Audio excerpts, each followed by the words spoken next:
नमस्कार. पोटनिवडणूक.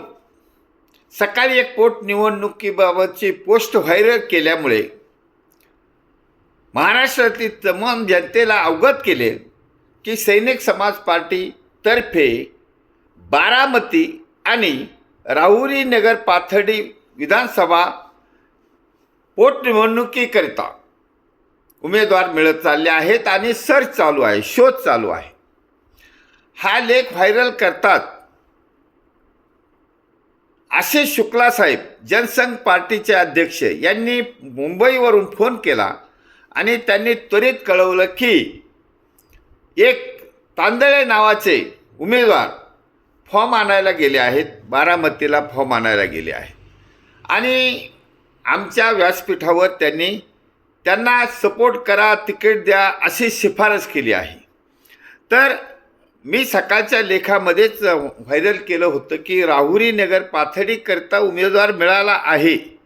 त्याचं नाव अजून आम्ही डिक्लेअर केलं नाही, पण करणार आहोत, वेळेला करणार आहोत. आणि शोध चालू आहे बारामतीच्या उमेदवाराचा.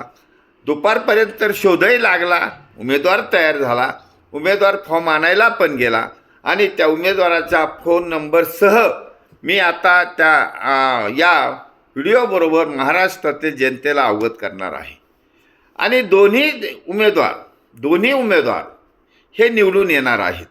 कारण घटनाच अशा घडल्या आहेत की अहिल्यानगरच्या शहरामध्ये मनपाच्या महापौर पदाच्या निवडणुकीमध्ये जे की ओरिजिनल ओबीसीसाठी ते आरक्षित होतं, ते आरक्षित असलेलं, ओबीसीसाठीचं आरक्षित असलेलं शिवाजी कर्डिले यांची मुलगी ज्योती गाडे ही हिंदू मराठा असूनही काहीतरी कुणबी बिनबी सर्टिफिकेट घेतला असेल आणि ओरिजिनल ओबीसीचं आरक्षण चोरलं असेल. आता त्याचा परिणाम संपूर्ण जिल्ह्यामध्ये झालेला आहे. कारण जिल्ह्यामध्ये हे जे दोन व्यक्ती आहेत, सुजय विखे आणि ते संग्राम जगताप, यांच्यासाठी जनता कंटाळलेली आहे. यांना बाहेर काढण्याचा विषय जनतेच्या मनातून पुढे आलेला आहे.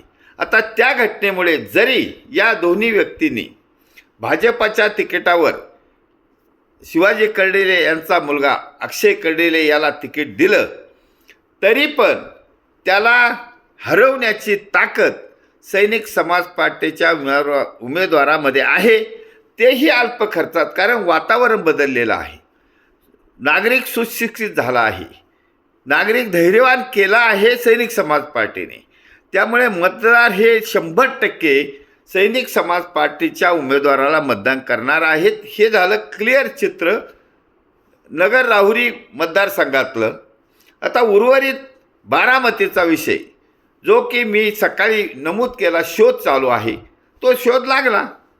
त्यामुळे तेथे पण परिवारवाद हटवण्यासाठी बारामतीकरांना हे ज्ञात झालं आहे की ज्या ठिकाणी अहिल्याबाई होळकरच्या नावाने शैक्षणिक संस्था होती, तिचं नामकरण बदललं आणि अजित पवारचं नाव दिलं. त्यामुळे सर्व समाज हा नाराज झालेला आहे. ओबीसी समाज नाराज झाला आहे, धनगर समाज नाराज झाला आहे, बीसी समाज नाराज झाला आहे. आणि आत्ताच एक मौका आलेला आहे की बारामतीकरांना पवार कुटुंबाच्या पारतंत्र्यातून मुक्त करण्याची संधी प्राप्त झाली आहे. आणि त्यामुळे सैनिक समाज पार्टीचा उमेदवार निवडून येणार, म्हणजे 100% निवडून येणार आहे. आणि स्वातंत्र्याची खरी पळस हाकण्याचं अवसर बारामतीकरांना निर्माण करून देण्यात येणार आहे. त्यामुळे बारामतीमध्ये पण उमेदवार सापडला आणि नगर राहुरी पाथर्डी मतदारसंघामध्ये सुद्धा उमेदवार सापडला. आमचे उमेदवार फॉर्म घेऊन आलेले आहेत, फॉर्म तयारी चालू आहे.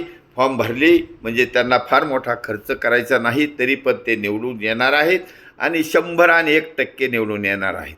दोन्ही जागा सैनिक समाज पार्टीचे उमेदवार जिंकणार आहेत, जेणेकरून छत्रपती शिवाजी महाराजांच्या रयतेच्या राज्याची पुनरावृत्ती करण्यासाठी सैनिक समाज पार्टीचे खास सरकार बनवण्याच्या ऐतिहासिक कार्याला या दोन्ही पोटनिवडणुकीमध्ये पाया भक्कम केला जात आहे. आणि त्यासाठी जनतेने आधार दिला आहे, जनतेने हातभार लावला आहे आणि जनतेनेच या उमेदवारांना निवडून देण्याचं निश्चित केलं आहे. त्यामुळे जनतेचे, मतदाराचे धन्यवाद. भारतवर्ष की जय. छत्रपती शिवाजी महाराज की जय. सैनिक समाज पार्टीचा विजय असो.